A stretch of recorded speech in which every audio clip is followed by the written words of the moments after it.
نبی علیہ السلام نے ایک دفعہ انشاءاللہ نہیں کہا، اتنے دن تک وہی نازل نہیں ہوئی. پھر سورۃ الکہف میں آیت نازل ہوئی کہ اے نبی کبھی بھی ایسا نہ ہو کہ آپ کسی معاملے میں یہ کہیں کہ کل یہ میں کام کروں گا اور انشاءاللہ کہنا آپ بھول جائیں. یہ نہیں ہونا چاہیے. اسی طریقے سے کوئی اچھی چیز دیکھ کر ماشاء اللہ کہنا، سبحان اللہ کہنا، الحمدللہ کہنا، لا حول ولا قوت الا باللہ کہنا، یہ اللہ تعالیٰ کے پیغمبروں نیک بندوں کی نشانی ہے کہ ہر معاملے میں اللہ تعالیٰ کی طرف خوبی کو منسوب کرتے ہیں اور ہر برائی کو اپنے نفس کی طرف منسوب کرتے ہیں. یہ آگے جی وہ نفس امارہ جو اکثر آپ دعاؤں میں بھی سنتے ہیں کہ اللہ تعالیٰ نفس امارہ کی برائیوں سے ہمیں محفوظ رکھے. نفس امارہ، نفس لوامہ اور نفس مطمئنہ، یہ تین نفوس کا ذکر قرآن میں ہے. اور اکثر صوفیاء کے ہاں نا یہ بحثیں ہو رہی ہوتی ہیں، بتائیں جی نفس کی کتنی اقسام ہے، اور پھر وہ قرآن پاک سے یہ چیزیں اٹھاتے ہیں. نفس ایک ہی ہے، اس کی یہ تین حالتیں ہیں. نفس مطمئنہ وہ ہے جس نے پوری زندگی اللہ اور اس کے پیغمبر کی اطاعت اختیار کی اور ایک اچھی زندگی گزاری، تو موت کے وقت اس کے لیے پھر آرڈر آ جائے گا، یا ایتھا النفس المطمئنہ ارجعی الی ربک راضیۃ مرضیہ. اے مطمئن جان، وہ مطمئن نفس ہوتا ہے، پلٹ اپنے رب کی طرف اس حال میں کہ تیرا رب تجھ سے راضی، تو اپنے رب سے راضی، آ میرے نیک بندوں میں داخل ہو اور میری جنت میں آ جا. اللہم اجعلنا منہم، آمین. اور دوسری ایکسٹریم کے اوپر وہ ہے نفس لوامہ، جو سورۃ القیامہ میں بھی اللہ تعالیٰ نے ذکر کیا کہ قیامت والے دن وہ اپنے آپ کو ملامت کر رہا ہوگا کہ میں نے دنیا کے اندر کیوں نہیں وقت کے پیغمبر کی دعوت کو قبول کیا. تو وہ ملامت کی وجہ سے نفس لوامہ، اللہم لا تجعلنا منہم، اللہ تعالیٰ ہمیں ان میں سے نہ کرے. اور ایک یہ نفس کی حالت ہے جو تھرو آؤٹ آپ کی زندگی میں چلتی ہے کہ نفس برائی کی طرف مائل کرتا ہے اور شیطان اس میں پھونکے مارتا ہے. اللہ تعالیٰ نے اسے بیلنس کیا ہے. صحیح مسلم میں حدیث ہے کہ ایک جن اور ایک فرشتہ اٹیچ کر دیا ہے. جن برائی کی طرف بلاتا ہے وہ شیطان، اور فرشتہ اچھائی کی طرف. ایک صحابی نے جرت کر کے پوچھا یا رسول اللہ آپ کے ساتھ بھی؟ آپ نے فرمایا ہاں میرے ساتھ بھی ہے، لیکن اللہ تعالیٰ نے اسے مطیع کر دیا، تو میرے ساتھ جو اٹیچ شیطان تھا، جن تھا، وہ مطیع ہو گیا، یعنی مسلمان ہو گیا، وہ مجھے اچھائی کی طرف ہی بلاتا ہے. لیکن نبی علیہ السلام کے بعد کسی شخص کے لیے بھی ایسی گارنٹی نہیں ہے. انسان کا نفس خواہشات کے ساتھ گھنا ہوا ہے. اللہ تعالیٰ نے اٹریکشن رکھی ہے نفس کے لیے. بخاری اور مسلم دونوں میں حدیث ہے کہ اللہ تعالیٰ نے جنت کو ناگوار چیزوں سے ڈھانپ رکھا ہے اور جہنم کو خوشگوار چیزوں سے ڈھانپ رکھا ہے. یعنی ہر وہ چیز جو طبیعت کو لبھاتی ہے، اچھی لگتی ہے، وہ جہنم کی طرف لے جانے والی ہوتی ہے. اللہ یہ کہ جسے خوف خدا ہو تو اسے تو پھر مشکل اعمال کرنا بھی آسان ہو جاتا ہے، لیکن عموماً برائی کے اندر اللہ نے لذت رکھی ہے. تو جنت کو ناگوار چیزوں سے ڈھانپ رکھا ہے. ناگوار چیز کیا؟ رزق حلال کمانے کی تکلیف، مشکل کام ہے. گرمیوں میں روزے رکھنا، روزانہ 5 وقت نماز پڑھنا، غسل کی تکلیف، بال بچوں کی معیشت والا معاملہ، یہ تکلیف. ہر معاملے میں تکلیف کے ذریعے ہی آپ اللہ تعالیٰ کو اوبے کرتے ہیں. تو یہ اللہ تعالیٰ نے ظاہر ہے کہ وہ ناگوار چیز ہے لیکن جنت کی طرف لے جانے والی. اور ہر برائی کا کام جو خوشگوار نظر آتا ہے وہ جہنم کی طرف لے جانے والا ہے، کیونکہ اللہ تعالیٰ نے جہنم کو شہوات کے ساتھ ڈھانپ دیا ہوا ہے. فوراً یہ سمجھ لیں جس کو ہم پنجابی میں کہتے ہیں کڑگا لگا ہوا ہے. یہ ایک کھٹکا ہے جس کے اندر انسان گر جاتا ہے اور مبتلا ہو جاتا ہے. اسی کو سپورٹنگ وہ حدیث ہے نا ابو داؤد ترمذی میں، سنن نسائی کے اندر، کہ نبی علیہ السلام فرماتے ہیں کہ اللہ تعالیٰ نے جب جنت کو پیدا فرمایا تو جبرائیل علیہ السلام سے کہا کہ جا کے ذرا جنت دیکھو. انہوں نے جب جنت کی نعمتوں کو دیکھا تو اللہ تعالیٰ سے آ کے عرض کی اے اللہ تیری عزت کی قسم، کوئی بھی ایسا نہیں ہوگا جو تن من دھن نہیں لگا دے گا اس جنت میں پہنچنے کے لیے. اللہ تعالیٰ فرمایا اچھا اب ذرا جنت کو جا کے دیکھو. اور اللہ تعالیٰ نے جنت کو ناگوار چیزوں سے ڈھانپ دیا. ان مشقتوں سے، ان مشقتوں کو عبور کر کے جنت تک پہنچو گے. جبرائیل علیہ السلام جب واپس آئے انہوں نے کہا کہ اللہ یہ جتنی تو نے آزمائش رکھی ہے نا، مجھے نہیں لگتا کہ کوئی جنت میں پہنچنے میں کامیاب ہوگا. یہ جبرائیل علیہ السلام یعنی فرشتوں کے سردار اور فرشتوں کے پیغمبر، یہ ان کا فتویٰ ہے. اس کا مطلب ہے کوئی ہلکا معاملہ نہیں ہے. پھر اللہ تعالیٰ نے کہا کہ جاؤ جہنم کو دیکھو. جہنم کو دیکھا، اس کے عذابات کو دیکھا تو جبرائیل علیہ السلام نے کہا کہ یا اللہ تیری عزت کی قسم، مجھے نہیں لگتا کہ کوئی شخص بھی کوئی ایسا عمل کرے کہ وہ اس عذاب میں جانے کے لیے تیار ہو. پھر اللہ تعالیٰ نے جہنم کو شہوات سے، خوشگوار چیزوں سے ڈھانپ دیا اور جبرائیل علیہ السلام سے کہا کہ اب ذرا جائے نا. اب جب جبرائیل علیہ السلام گئے اور واپس آئے تو اللہ تعالیٰ فرمایا ہاں اب سنا. انہوں نے کہا یا اللہ مجھے نہیں لگتا کوئی بھی شخص جہنم میں جانے سے بچ سکے گا، جتنا اٹریکٹ فل تو نے جنت کو بنا دیا.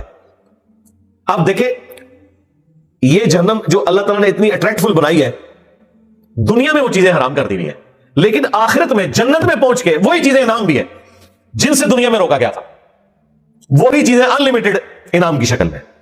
اس کا مطلب ہے کہ یہ جو روکنا ہے یہ ایک زندگی کا 50 سال کا، 60 سال کا، کسی کے لیے 70 سال کا، اس میں سے بھی پہلے 20-25 سال تو ویسے ہی نکال دیں، ہوش ہی نہیں ہوتی بندے کو. یہ چند سالوں کا روزہ ہے اور اس کے بعد ہمیشہ کی افطار ہے. لیکن بہت کم لوگ ہیں جو یہ روزہ توڑنے سے بچ سکتے ہیں, اور جنہوں نے یہ روزہ رکھ لیا تو آخرت میں ہمیشہ کی کامیابیاں ان کا مقدر ہونے والی ہیں. دنیا جو اللہ کی مرضی کی گزارے گا, آخرت پھر وہ اپنی مرضی کی گزارے گا, اور جو دنیا اپنی مرضی کی گزارے گا, آخرت پھر اللہ کی مرضی کی ہوگی. والعیاذ باللہ تعالی جہنم اس کا مقدر ہوگی. اللہم لا تجعلنا منہم, اللہم اجرنا من النار, اللہم انا نسألک جنت الفردوس مع النبیین والصدیقین والشہداء والصالحین. اچھا یہ تکلیف ہے ویسے تھوڑے عرصے کے لیے, کوئی اتنی بڑی تکلیف نہیں ہے. اگر کرٹیکلی آپ دیکھیں کہ کام تو آپ نے کرنا ہے, صرف خدا اورینٹڈ ہو جائے ان کاموں میں, حلال اور حرام میں فرق کر لیں. کوئی ایکسٹراڈنری کام ہے تو وہ دو چار ہی ہیں جو اسلام کی بنیاد 5 چیزوں میں, اس میں سے بھی کلمہ, اس کے لیے کوئی مشقت نہیں ہے. اس کے بعد نماز ہے, پھر زکوٰۃ ہے, رمضان کے روزے ہیں, اور استطاعت ہو تو اللہ کی راہ میں حج. بس یہ 4 ہی چیزیں ہیں. باقی تو کام آپ نے کرنے ہی کرنے ہیں. یہ ایکسٹرا کام ہے جو آپ کو کرنے پڑ رہے ہیں. باقی جتنے بھی کام آپ کرتے ہیں وہ اگر کسی نے رزق کمانا ہے تو وہ کافر نے بھی کمانا ہے, مسلمان نے بھی کمانا ہے, نافرمان نے بھی کمانا ہے, اور تابع فرمان نے بھی کمانا ہے. صرف اس میں یہ دیکھ لے کہ میں حلال ذریعے سے کماؤں گا.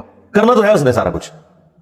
ہاں جو اصل مشکل کام ہے وہ گناہوں سے بچنا ہے, لیکن اس میں دیکھ لیں گناہوں سے بچنے کے لیے صرف ایک فیصلے کی ضرورت ہے.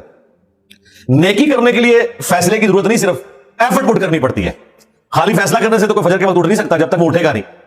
لیکن گناہ سے بچنے کے لیے صرف فیصلے کی ضرورت ہے کہ نہیں کرنا. کوئی ایفرٹ نہیں پٹ کرنی پڑتی کہ آپ کو صبح اٹھ کے یہ کرنا پڑے تو پھر آپ گناہوں سے بچیں گے. بس ایک فرم سا فیصلہ چاہیے کہ میں نے یہ نہیں کرنا اور پیچھے ہٹ جاؤ اس سے. نیکی کو کرنے کے لیے ایفرٹ پٹ کرنی پڑتی ہے. ہاں گناہ سے بچنے کے لیے انٹلیکچوئل ایفرٹ ہے, وہ ایک فیصلہ آپ نے کرنا ہے. اس فیصلہ کرنے کے بعد اللہ تعالیٰ کی مدد ہے آپ کے ساتھ انشاءاللہ تعالیٰ اگر کوشش کریں گے. باقی ظاہر ہے کہ تکلیف تو ہے. صحیح مسلم میں حدیث ہے کہ دنیا مومن کے لیے قید خانہ ہے اور کافر کے لیے جنت ہے. تو ظاہر ہے کہ جنت اس لیے ہے کہ اس کے لیے کوئی پابندی نہیں, اپنی مرضی کی زندگی گزار سکتا ہے. تو جب اللہ نے خود مانا ہوا ہے کہ یہ قید خانہ ہے تو قید خانے میں تو پھر آپ کو اتنا کچھ ہی ملے گا جتنا ایک جیل کے اندر دیا جاتا ہے. جب رہائی ہوگی تو پھر انشاءاللہ تعالیٰ ہمیشہ کی نعمتیں مقدر ہوں گی, اور ایسی نعمتیں ہوں گی کہ یہ قید خانہ انسان بھول جائے گا.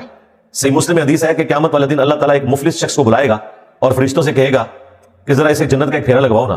وہ شخص جس نے دنیا بڑی مشکل میں کاٹی ہوگی, غربت کے اندر, حلال اور حرام کی تمیز کر کے, ڈر کے, جنت کا ایک پھیرا جب لگے گا نا تو اللہ تعالیٰ سے پوچھے گا بھائی دنیا میں کوئی تکلیف تو نے دیکھی؟ وہ کہے گا اللہ تیری عزت کی قسم میں نے دنیا میں کوئی تکلیف نہیں دیکھی. وہ ایک پھیرا سب کچھ قبول کر دے گا. اور دنیا میں بھی ایسا ہوتا ہے جو لوگ محنت کرتے ہیں ان کی اگر کالج میں یونیورسٹی میں پوزیشن آ جاتی ہے یا اچھی جاب مل جاتی ہے تو انہیں وہ پھر اپنی وہ تکلیف یاد نہیں رہتی ہے جو انہوں نے تکلیف اٹھائی ہوتی ہے تعلیم کے دوران. پھر اللہ تعالیٰ ایک خوشحال شخص کو بلائے گا جس نے دنیا میں بڑی عاشی کی تھی اور فرشتوں سے کہے گا ذرا ایک پھیرا لگواؤ نا, ایک سٹارٹر کے طور پہ پھیرا اس کو لگواؤ جہنم کا, جنت کا نہیں جہنم کا. جب وہ جہنم کا پھیرا لگا کے آئے گا دوزخ کا, اللہ تعالیٰ کہے گا بھائی کوئی دنیا میں کوئی خوشحالی تو نے دیکھی؟ وہ کہے گا تیری عزت کی قسم میں نے دنیا میں کوئی خوشحالی نہیں دیکھی. وہ جو خوشحالی اس نے دیکھی بھی تھی وہ بھی اس کو بھول جائے گی اس غم کے سبب کہ اچھا یہ میرا انجام ہونے والا تھا. تو یہ بڑا ایک کریٹیکل ایشو ہے. اس حوالے سے یوسف علیہ السلام کے یہ الفاظ کہ بے شک نفس تو برائی کی طرف آمادہ کرتا ہے سوائے اس کے کہ جس پہ میرا رب رحم کرے, اور بے شک میرا رب بخشنے والا مہربان ہے. تو ہمیں اللہ تعالیٰ سے دعا کرتے رہنا چاہیے. جو میں نے پچھلی دفعہ بھی عرض کیا تھا, المستدرک للحاکم میں صحیح سند سے یہ حدیث موجود ہے.